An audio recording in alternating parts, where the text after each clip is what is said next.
Hello, everybody. Welcome. As you can see, we are recording. My name is Rania Kelly. I'm co-chair at MassFamilies. Thank you for coming today to our Asian American and Pacific Islander Heritage Month celebration call. We're going to be embracing intersectionality, a conversation about race and disability.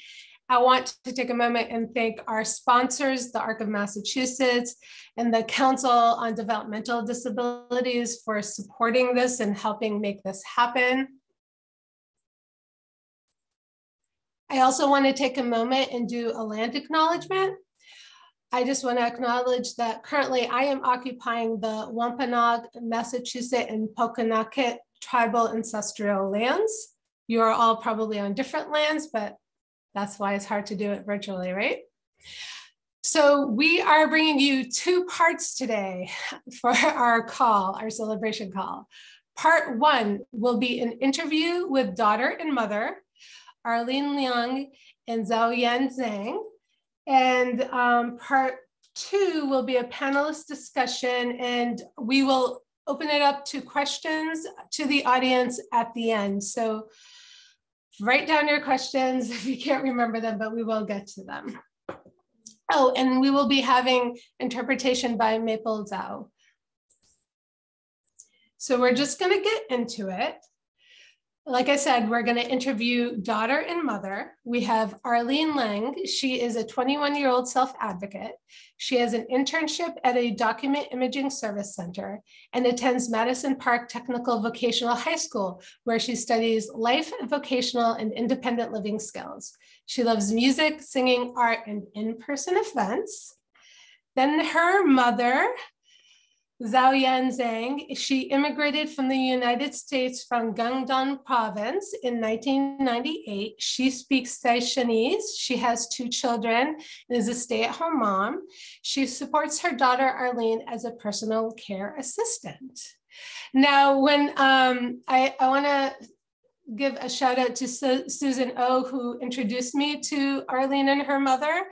And she actually even had recommended that I interview both of them, which I thought was a remarkable thing. That's why we have an interpreter here today. And Arlene insisted that her mom answer questions first, so we're going to start with her mother. So the first question is, tell us what makes you proud of Arlene.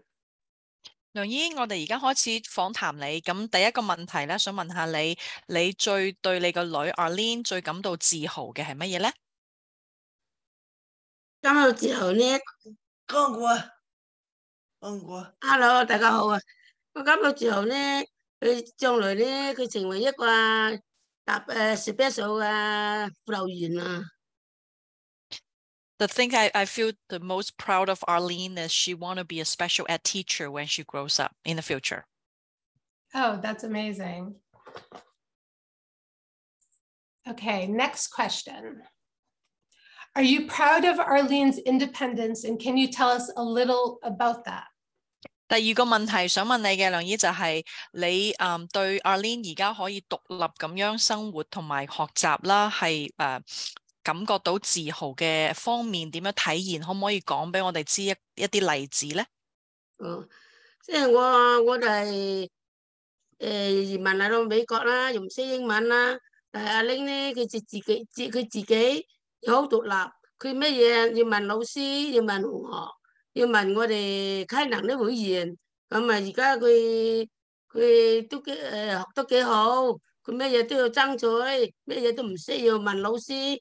我又要知道佢，我啲咩嘢唔識，爸爸媽媽唔識英文，你一定要問老師啊，去問學校呢，特殊教育呢攞咗助教啊，咁一定要問好嘅，將來你先要好啊，你一定要讀好書，要對老師好啊，對同學好啊，咁大家一齊學習啊咁。Mm-hmm. So I don't speak English, and I know, but I know education is very important for Arlene. So I always encourage her, if you have any question, feel free to ask your teacher and your friends and classmates. And she has been doing that. So starting at a very early age, she never feel afraid to ask questions to her teacher, to her special ed teachers or teaching assistant or her fellow students. And she became a self-advocate. And I'm very proud of her. And also she learned to show respect to others and also earn respect from others. Oh my goodness, all very true. And she hadn't mentioned that before during the practice, that she encouraged her at a young age. That's really remarkable. I don't know if you want to translate that.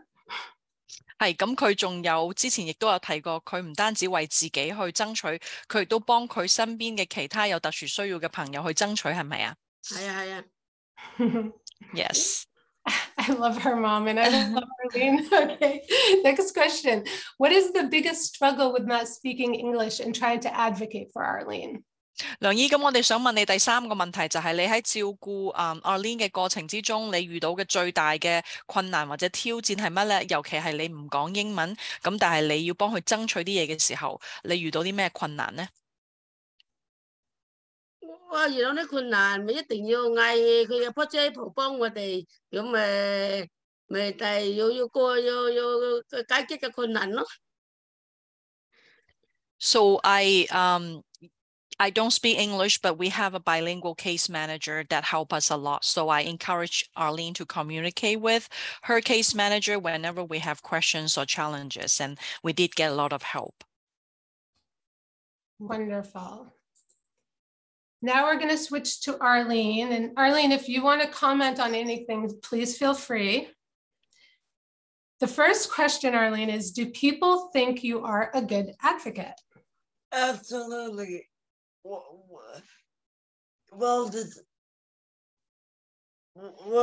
admired.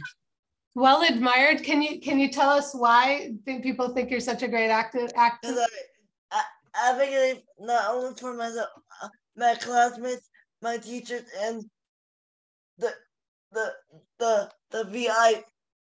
VIP people at MBB Boston Public Schools.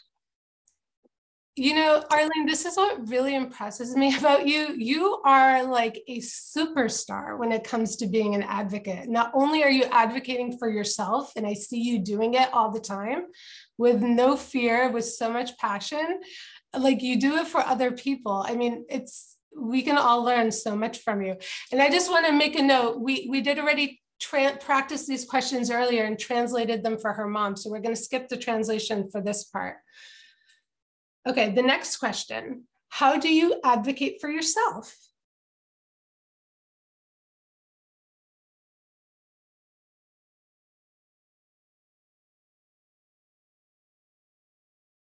Arlene, can you hear me? Oh, did she get muted or something? Wait, what was the question? Oh, sure. How do you advocate for yourself? When did it start happening? It started happening in sixth grade and then seventh grade. And how did it begin? Like, how did you learn to do it? I was in a I was in a class called Independent Living Skills. Oh my goodness, that's amazing. I think you told me how I had asked you, how did you get good at it? And can you tell everyone how you got so good at it? From practice and perspective and research and videos. You're like such a hard worker. I'm beyond impressed. Okay, last question. Can you tell us why you decided to apply to the STRIVE program, the Community Connections Facilitator of Boston Public Schools? Because I wanted to help students with special needs have jobs and jobs inside the school before they leave at 22 and off campus and out in the community. I want students to have work permits and jobs and careers and building resumes and paper and employment and jobs that they need to succeed and have a productive life. Amazing. I love that you want to do that. I love, oh my God, you're so ambitious. You're so hardworking. And not only are you great at everything you do, you want to help others. That's really great. Is there anything else you want to say before we go? And I also want to expand stuff in the program for autism students. Oh, wow. Okay, that's and students that are nonverbal. Oh, wow. Just like my son. Remember you met Gavin? Yeah. I love it. Do you want to, all right, I think that's it for this segment. Thank you so much. We can go on to the next. Next is our panelist discussion. I'm going to go through and read everyone's bios. Yes, thank you, Arlene. Arlene and her mom are amazing. I've felt so lucky to have met them and been able to have so many conversations with them. And we're going to keep working together. So it's not stopping here. So our first panelist is Mona Roy.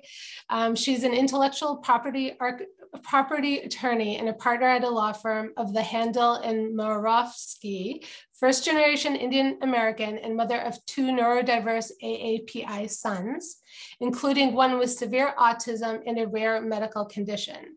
She has chaired the Lexington's Human Rights Committee, served on CPAC, which is the Special Education Parents Advisory Council, Mental Health Task Force, and the Dyslexia Task Force. Beyond Lexington, she serves on the board of CARE, the Coalition for Anti-Racism and Equity, and part of the drafting team of pending legislation, an act to promote racially inclusive curriculum in schools. She's a member of the team's Patient Experience Board to improve the healthcare experience for neurodiverse patients, and she performs the music of the Tagore, I hope I'm saying that right, and teaches Bengali music at the local Bengali school. I can't even believe you do all of this. It's remarkable. Our next panelist is her son, Paulette. He is a 2022 graduate of Lexington High School, and he will be entering Brandeis in the fall. He has spent his gap year working on issues relating to education, disability rights, racial justice, and public policy. In high school, he was on the varsity debate team, played lead bass drum with the William Diamond Junior Fife and Drum Corps, I think I got that right, and the Eagle Scout. As a neurodiverse AAPI man with dyslexia, and as a future guardian for his older brother who had profound autism and IDD, he's working towards a future in which we all truly belong. Again, I mean, every one of these panelists is unbelievable. Next, we have Dara Sak. She is a single mother of 2 boys, age 14 and 9. Her 14-year-old has ADHD and the 9-year-old has autism. She is a Cambodian Chinese American citizen. She speaks 3 languages, so she speaks more languages than any of us, Khmer, Mandarin, and Chinese, and English, and works as an interpreter and translator at schools in medical settings. She works as a personal care attendant who always advocates for patients that do not speak English. She also advocates for her son's IEP benefits. With English as her 3rd language, she always tries her best to help people around her. Dara is also a MassFamilies leadership graduate.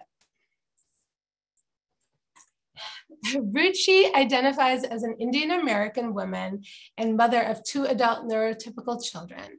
Ruchi is a doctoral student at Boston University pursuing a PhD in educational studies focusing on special education and mental health within a project funded by a grant from the Office of Special Education Programs. She has worked as a special education teacher and behavioral analyst in the public school system for over 10 years. Her academic training and lived experience as an immigrant, parent, and educator are at the center of her research interest in designing teacher training that allows educators to reflect on systematic inequalities and help build their cultural competencies. Wow, a lot of reading. You can all see we have an amazing panel. Each one of them is unbelievably impressive. Now, Before we go to the first question, we always like to define what we're talking about. So the first question will be about being racialized. And the way we are defining racialized is when people of color are dehumanized through assumptions and attributes that are imposed on them consciously or unconsciously that amplifies barriers and harmful stereotypes. So question number one, how have you been racialized when navigating the world of disability? And we're going to start with Pollock. Yeah, it's a tough question. Part of the moral minority myth is this idea that it's impossible for me to be seen as disabled and as Asian. The moral minority myth per se is that that Asians are considered less than white people and are supposed to be the good, hardworking backbone of America, but not good, but not enough of a person to actually speak up and say anything. Oftentimes these being Asian and having a disability can be seen as incompatible, but they're oftentimes very interwoven. The very simple concept is the idea of me not being able to self-advocate for myself comes from a complexion of both me being afraid to speak up because I'm disabled and because I'm afraid of racism from my being Indian. Part of that also is the whole concept of disability being something and that is to be looked down upon, as is racism when viewed through that lens. Oftentimes, because of this, I felt in a disability space, I was blind to they were blind to racism that I faced, and also when I was in a space with my fellow Indians, they were blind to the struggles I faced having a disability. I was told I was trying not hard enough over and over again, and in spaces like debate, which are filled to the brim with lots of Asians, they couldn't really see how having a disability really affected me. And also when trying to self-advocate for myself, my mom will go a bit more in depth on this. There was always this assumption that my parents were overburdening me because of the Asian stereotype that parents always expect are pushing their child to an extreme, and when we don't fall into that, where they don't know what to do with us. Wow, thank you so much, Pollock. Mona, would you like to go next? Sure. So I guess, when we talk about being racialized, the truth is that we all have unconscious bias. I mean, our brains take mental shortcuts. We rely on stereotypes just to be efficient, to tax our brains left, and sometimes as a survival mechanism. But when that shortcut is racialization and it's taken by people in power, it can be really sinister or even deadly. Almost half of the people who die at the hands of police have some kind of disability, and more than 50% of the prison population has a disability. And so the good news is I did manage to get through 2 decades of IEP meetings for my 2 kids without any gunfire, but the interactions within some of those meetings definitely left long-lasting scars. As Pollock alluded to, there are a few pervasive stereotypes that plague AAPI folks, whether they're East Asian or South Asian. One is that Asians are model minorities. In other words, we're supposed to work hard, put up, and shut up. So in other words, we're supposed to be passive and meek, good minorities who don't protest, as opposed to the, quote, bad minorities who do speak up about injustice. Conversely, yet concurrently, AAPI moms are these aggressive, unreasonable tiger/dragon moms who shamelessly push their kids to academically excel and just really care more about GPA than their children's mental health. The third stereotypes that all AAPI face is that we are perpetual foreigners. No matter how many generations we are here, And what that really means is that we can never be truly American, and we will never really have what are considered to be true American values. So when that trifecta of crazy shows up in an IEP meeting, it's quite the hot mess. So if we go into an IEP meeting, like any other special education parent, of course, we're going to talk about their academic progress. But when an AAPI parent talks about academics, they just kind of roll their eyes. And so they, the assumption is there they go again. And Paulo alluded to this a little bit about the struggle of his early elementary teachers to recognize that he had dyslexia because it just didn't fit their model minority narrative, which Paulo didn't mention this, but I will. He may not even know. I told his teachers that his uncle, which is a close relative, had dyslexia, and they still wouldn't consider the possibility. And in fact, when I said, look, I don't think he can read, and I kid you not, their answer was, Mrs. Roy, of course he can read, but unfortunately, due to the excessive pressure you put on him, he gets nervous when reading. Perhaps if you just weren't so difficult. So I'm not sure if I should, I never could figure out still 20 years later, decades later, if, they were just super stupid or super racist, but it's amazing that it took, that these were some of the barriers that we faced.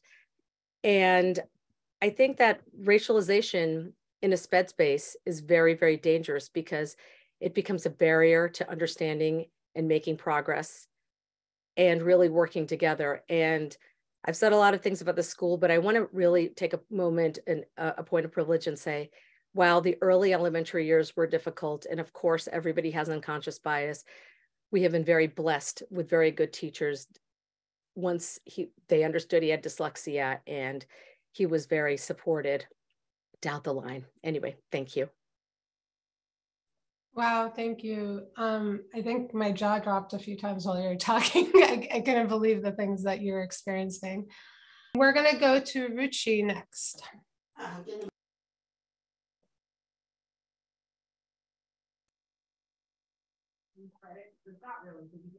Hi, everyone. I'm just trying to make sure that I am unmuted. So going back to the question about racialization, and I can speak of that as a professional who was one of the very few teachers of color, if not sometimes the only teacher of color in a school where there were many students from my racial background, my ethnic background being I'm from India.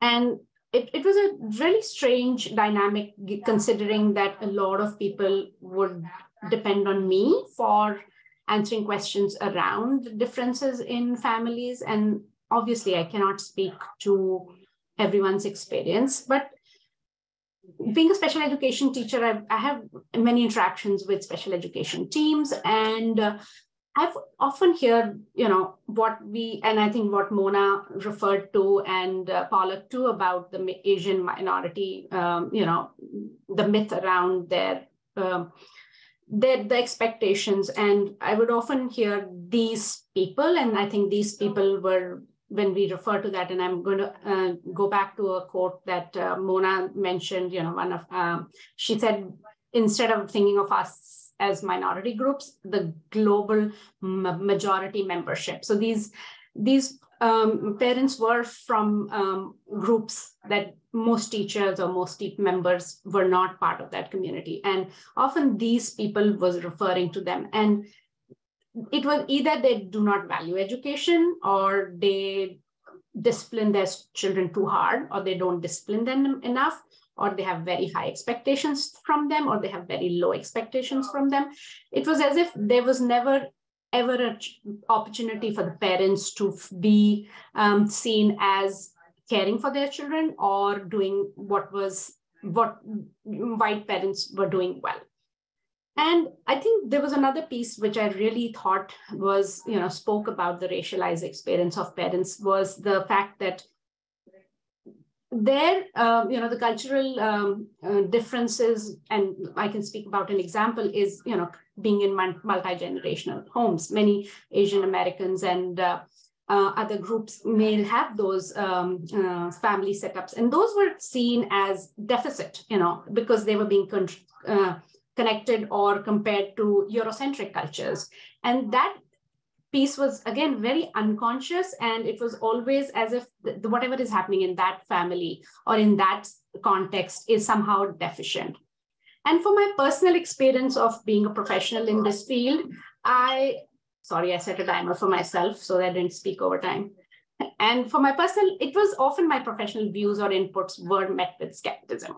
And I was totally aware of that and continued to sort of be in that minority myth where I was, I was kind of, meeting that expectation myself and saying maybe there is something that I'm not doing correctly. So that, that's something I internalized myself.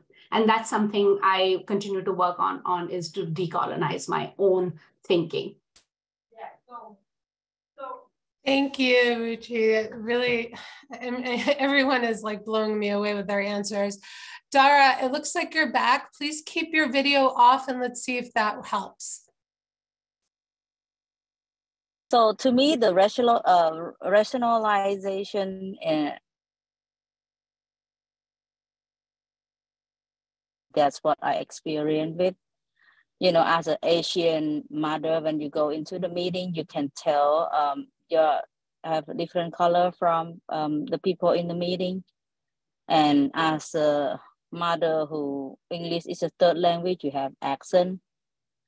And you have always questioned a lot of things that it doesn't make sense to you.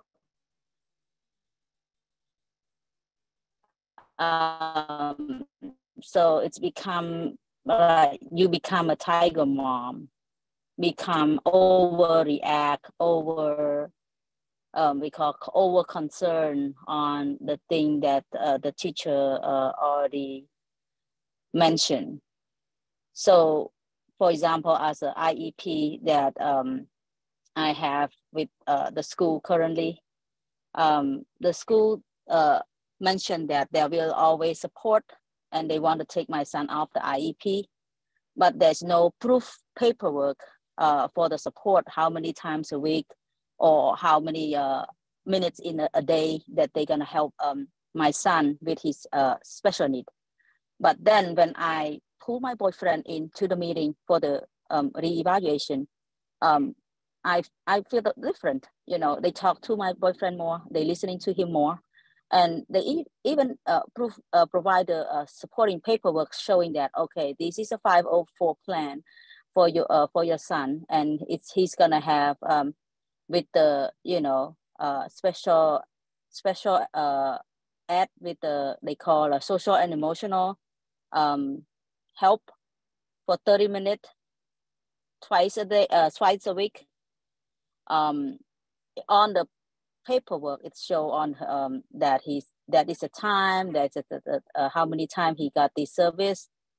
So this is how I feel that, like, maybe next time or in the future I might have to need my boyfriend to lead the meeting whenever there's a meeting with the teacher. But no matter what, it doesn't stop me from being advocate for my children. Yes, thank you. And I don't think you mentioned you were feeling frustrated that they were diminishing in saying that you were over concerned, they wouldn't answer your questions, I think you said, but also that. Yeah, I said that they say, oh, I over concern on the stuff that the teacher already said. My son doesn't need a IEP, and which is clearly they agree that he have a social and emotional disability.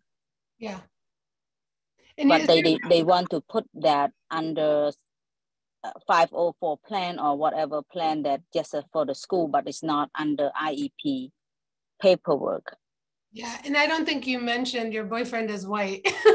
So you yeah, like and doesn't have white. an accent, and he doesn't have an accent, and you felt like they were more respectful and spoke differently. Thanks, Arlene, for emphasizing that. Yeah, I'm like, I don't think she mentioned that, and I think, yeah. Anyway, thank you so much. I'm glad we got you back. Keep your video off Thank so we you. don't lose you. Yeah. So next we have, for our next question, again, we want to define things before we answer them. We're going to talk about code switching, and we're defining code switching when a member of an underrepresented group consciously or unconsciously adjusts their language, behavior, and appearance to strive and thrive in dominant culture. Now, this was inspired by our Black Heritage Call in February. I mean, it was such a great topic, and definitely this group wanted to tackle it as well. And the question is, what is it like to code switch for you around disability and race? And Dara, we're going to have you start with this one. Hopefully you can connect. Yes, I can do that. Yeah, for code switching, is we Cambodian or Asian tend to have the culture, the stigma that having a hard time accepting the disability,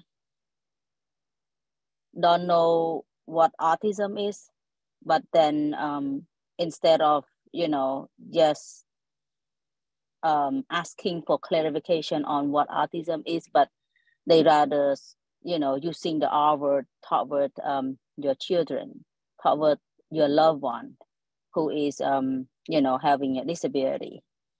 And a lot of time with, family or friend who has no experience with a disability are very judgmental. They blame on you as the parent because you don't know how to teach your children manners.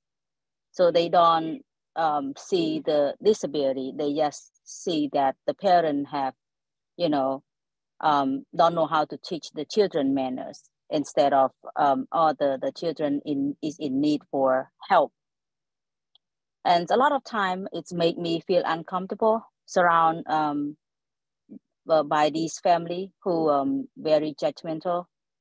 And this family and friend, not only the family, friend as well, so a lot of them does not accept the disability and understand how difficult we are having to face the criticizing word that they use toward us. So I tend to code switching in a different environment. So in non-disability related environment, I was more like the listener and note taker, not so much question to ask, but with the disability environment, I'm more like a nosy mom who will speak up if I don't feel it right. I question and debate till I feel accepted. Till I feel like that answer is acceptable.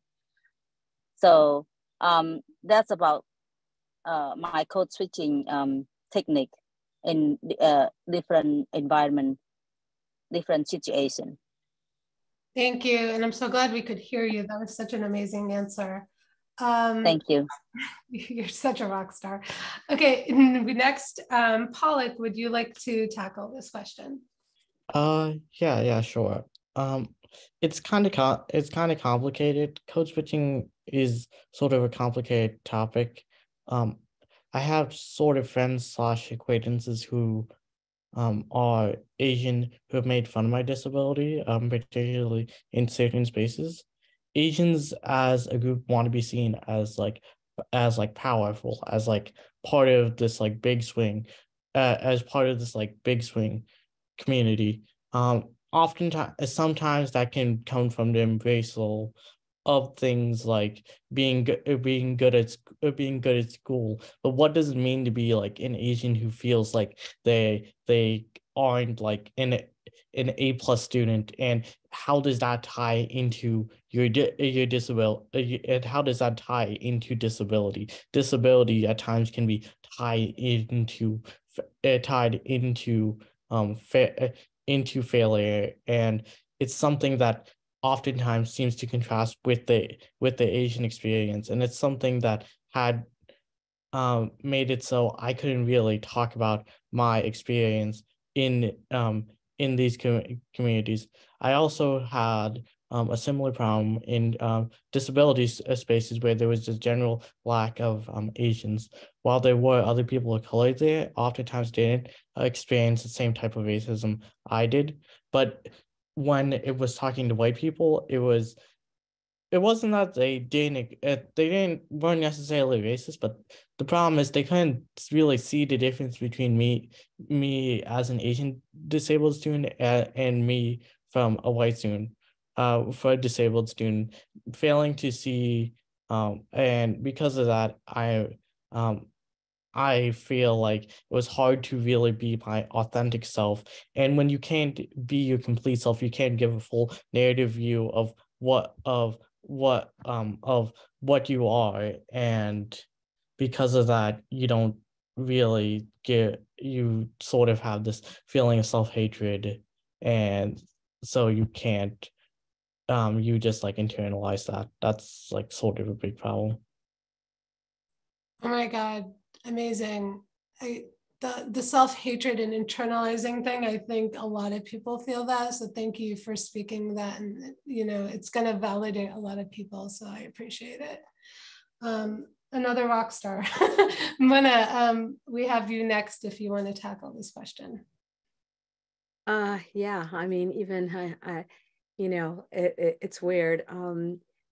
We had discussed these questions before, but I don't think I've ever heard Pollock say those things. And both as a parent and just as not just his parent, but as a parent, it hurts my heart to know that other people's bad behavior gets internalized as self-hatred. And that's something that really should sit with us for a while.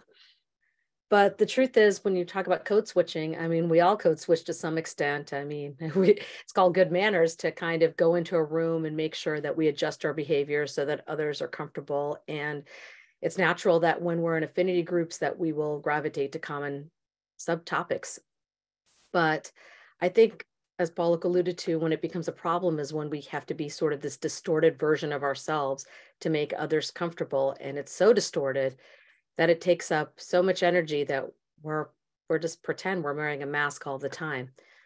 In the SPED world, outside of, you know, I'm fortunate to have some close special education parent friends who are white, and I can be my authentic self. But in general, you know, in the larger SPED world, I really can't talk about racism at all.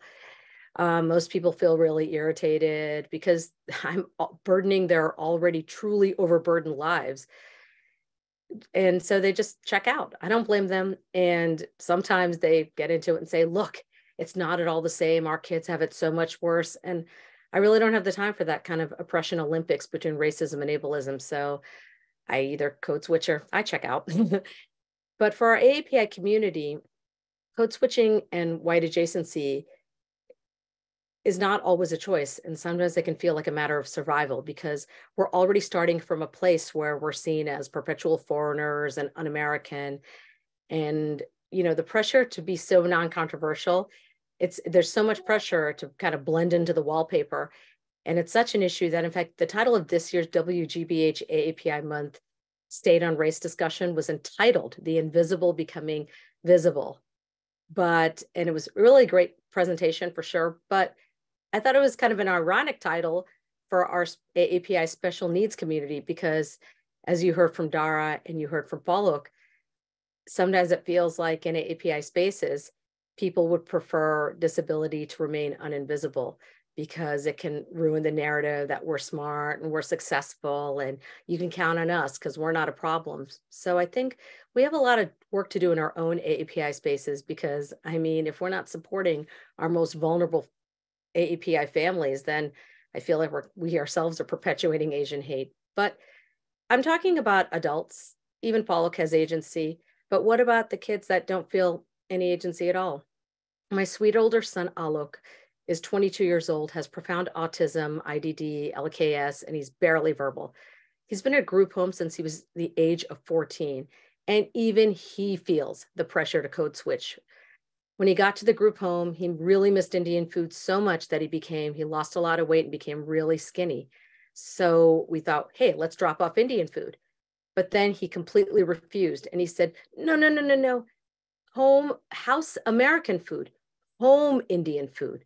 And so every time he came home, he would scream, "Time for Indian," and he'd blast the Indian TV, eat a whole bunch of Indian food. So we just brought him home regularly. Then came the 6-month separation of the COVID lockdown. And this is when code switching took a dangerous turn. He ended up losing so much weight that his GI doctor was considering putting a feeding tube into him. I mean, a feeding tube. That's the cost of code switching. So we prioritized his health and got him into a residence near our house so that he can have Indian food at home on a regular basis, because even in his permanent adult home, he still feels like he has to code switch and he can't be his full authentic self. Wow, thank you.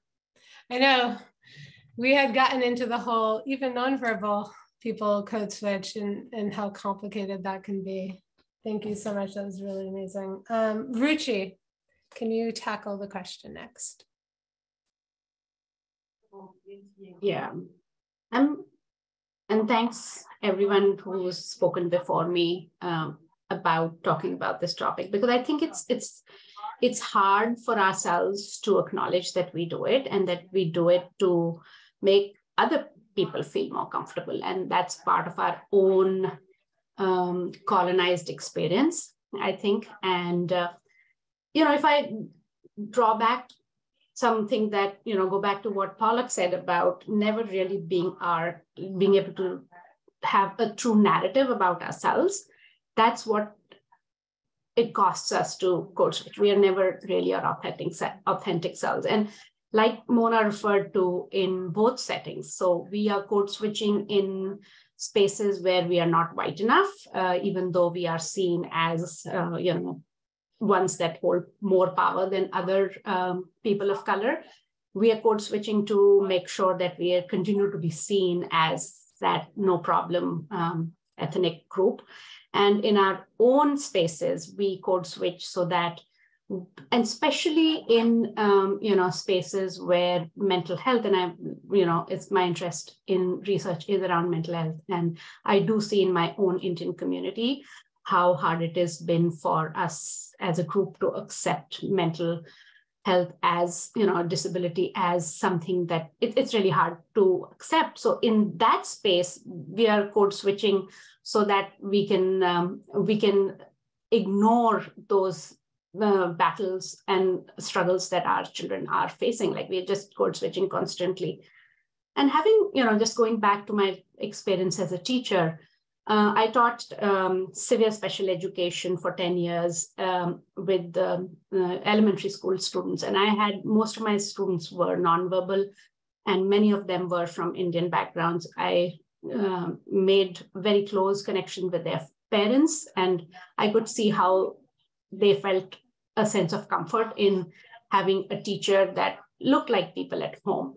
And I know my nonverbal students who were students with significant support needs were code switching. I had a young 7-year-old who, when he knew mom was coming to school, would make sure that she understood that she was to wear her American clothes and not her Indian clothes, which means at that age, somebody who we are thinking has, needs significant supports is able to understand that would be embarrassing for mom to come in her Indian outfit.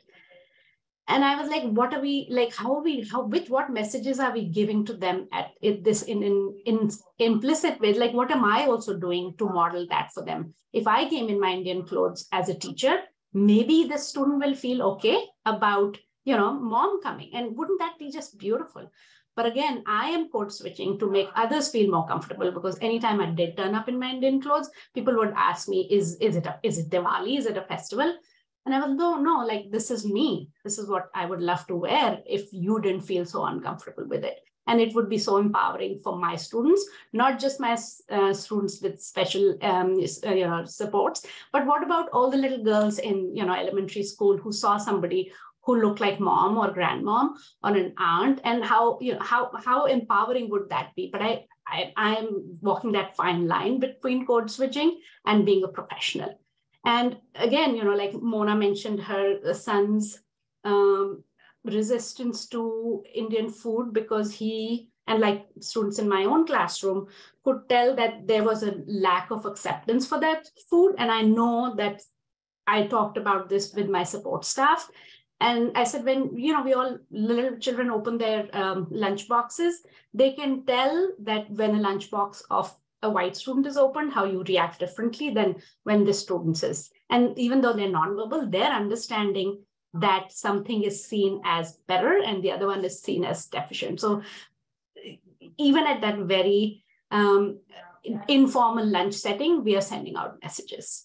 And I wish I had the courage to be doing less code switching to make adults who are not these vulnerable children tackle that for themselves and be more mindful of building the cultural identity of my students. Thank you, Ruchi. I relate to so much of what you just said, because I too am constantly code switching and assimilating, and part of me is like, I shouldn't do it, so I normalize it for other people. And I have the same struggle that you're talking about. So thank you. Thank you for being courageous enough to talk about it. Next question. All right, so now we're going to talk about allyship, and this is going to set us up for the question. We want to define what it is. Allyship means actively supporting people from marginalized groups. Allies amplify voices without a platform, call out barriers and biases that can inhibit progress, and act as role models in their commitment to diversity, equity, and inclusion. Curiosity is about proactively seeking out different points of view, listening to others, learning and reflecting on what you've heard. People who are curious are open to new perspectives, welcome respectful exchanges of ideas, and channel their learning into action. There's strength in numbers. Allies can be both marginalized and dominant groups.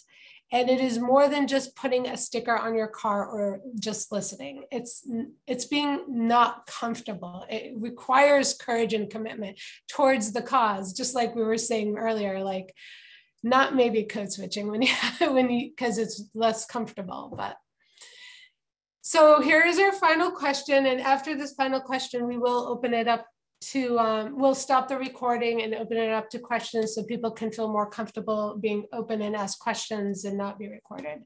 But final question, can you speak to a time when someone was an ally, when you were an ally, or you wish someone was a good ally? And Pollock, I was hoping you could start us off.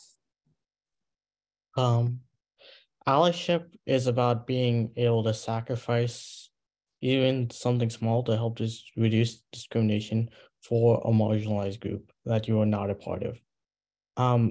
I say sacrifice, it's very important that you understand that solving racism isn't something pleasant and not something easy to do. It's kind of, it's tough, and people saying that it's very simple or simply wrong. It requires you to be able to make the right decision. One of the most important things I did in my life was getting my Eagle Scout badge, and part of that was doing a good part of that is being able to live up to my Eagle Scout badge of honor every day, and that's something I sometimes fail to do. And doing a good turn daily is really, that's what allyship really is about. A time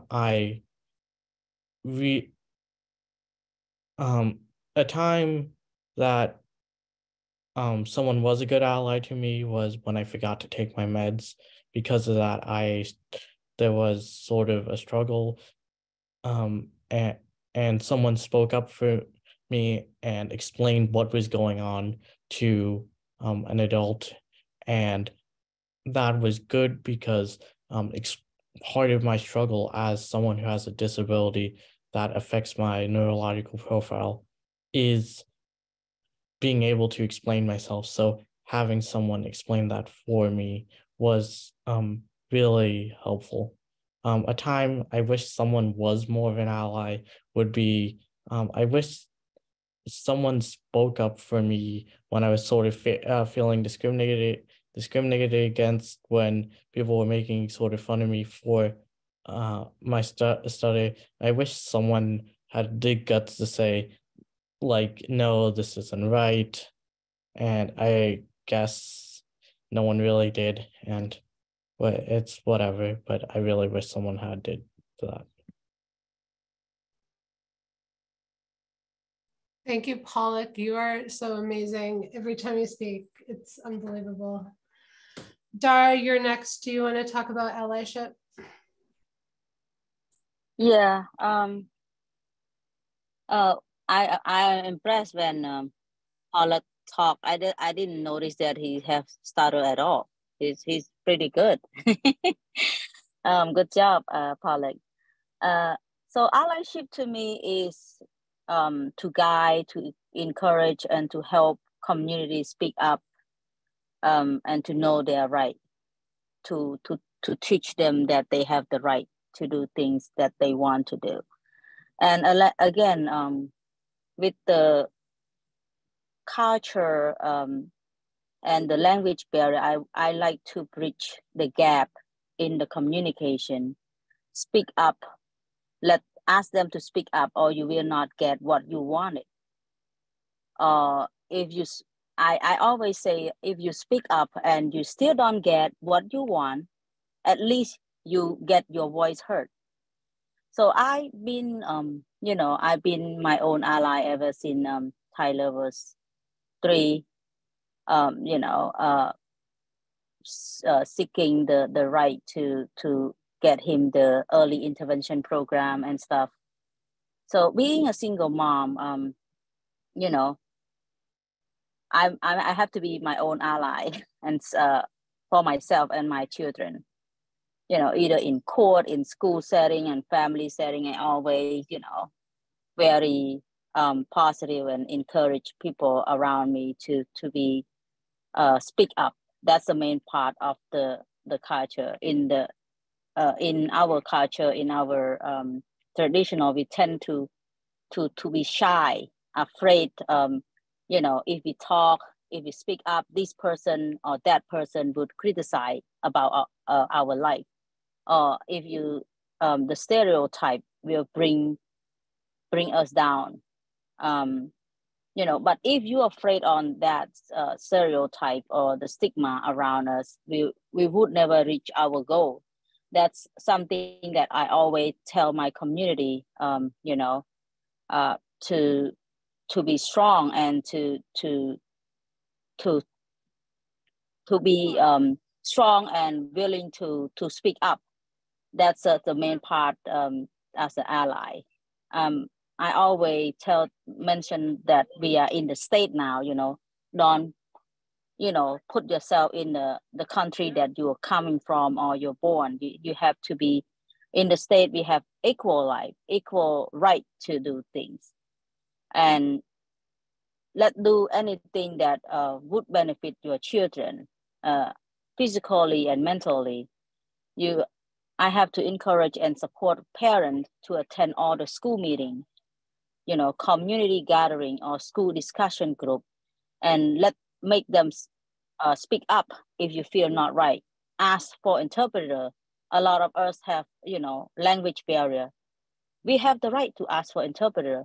If you don't understand the language, you have the right to ask for interpreter, or you have the right to clarify on something that you don't understand. You don't assume something that it could be wrong.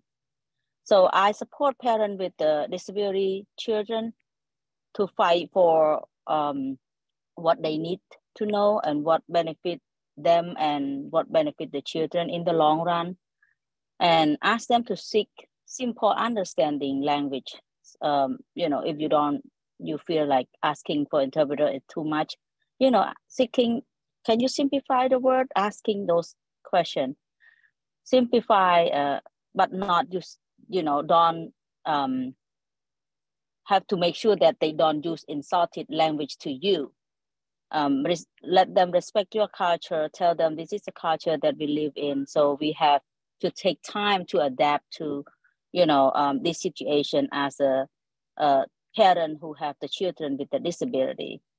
So that's take time, but you know, it take time, take small steps, but if we can fight for ourselves, for the children, for the loved one, I think we're gonna reach our goal. It would be reached at one point in life. Thank you. Oh my God, that was amazing. Like, you're so amazing. Not only does she do it, she's like Arlene, right? Not only does she do it for herself, but she does it for her whole community. And it's just remarkable. I really appreciate you. Thank you so much. That was wonderful and not easy. Ruchi, would you like to tackle allyship? Yeah, thanks, Mona. Thanks, Rania. So as a person, you know, I think about what allyship means for me as a able-bodied person who has, you know, not had the struggles that parents who support children with disabilities have. And I've often thought of what this means to me for being an ally. And I often go back to thinking about the intersectionalities of my identity, where I have privileges and the lack of them in the same, you know, I experience them in sometimes the same day. My privileges are many. I came from an English-speaking country. I was an immigrant who, had a secure social, economic background. I was able to attend higher education, which allowed me entrance into spaces that many other immigrants were not welcome in. And in the same, thinking of my same person as having those privileges, also there are spaces where I'm only seen as a brown woman with an accent who is never going to ever be a true American and hold the values that are considered American. So I've been able to think about these two experiences in my own self and think about what allyship then means for me. How can I use these two experiences and which they can then inform my work as an ally? And I think for me, the point where I know that I'm being an ally is if I am saying something to people who maybe don't want to know about the struggles of people. So I'm making people uncomfortable. I've lost some friends, and the panel have often talked about this. And then being comfortable in that space that I've just made a bunch of people uncomfortable by talking about social justice issues. And I think for me, if it's not in the moment where I'm standing and saying that you said that, and that is not okay to say, is also to bring it up in conversations where maybe there is not a direct ally, not a direct recipient of that courageous conversation, but is in a setting where people are unaware of struggles that so many people face, and having those conversations and saying to people, I know you don't agree, I know this is not your experience, but this is the experience of many, many people. And then being comfortable and sitting in that space and saying, I know a lot of you don't like what I'm saying. So I think for me, my education background, the position I'm in, allows me to be in spaces where I can use my voice and generalize allyship outside of a specific or current situation. So that's how I think about allyship. And there is so much I am learning being here with people who do, like Dara and Pollock and Mona, who do this not like me as a choice, but because if they didn't do it, who else would? Thank you, Ruchi. I mean, she's an amazing ally. Like, I feel so lucky that we found her. And I hope we will never lose her anytime soon, because I'm holding on. And thank you for everything that you do. She's committed to equity. Like, I can't even get into it now. She's unbelievable. Thank you. And Mona, you're going to close us out today, if that's okay. Great. So it's hard to follow up Ruchi. I was just thinking that, you know, everything she said was what needs to be said and what needs to be heard and what needs to be said again. It's really, you know, when I first thought about it, my first thought was, well, you know, who's really been an ally?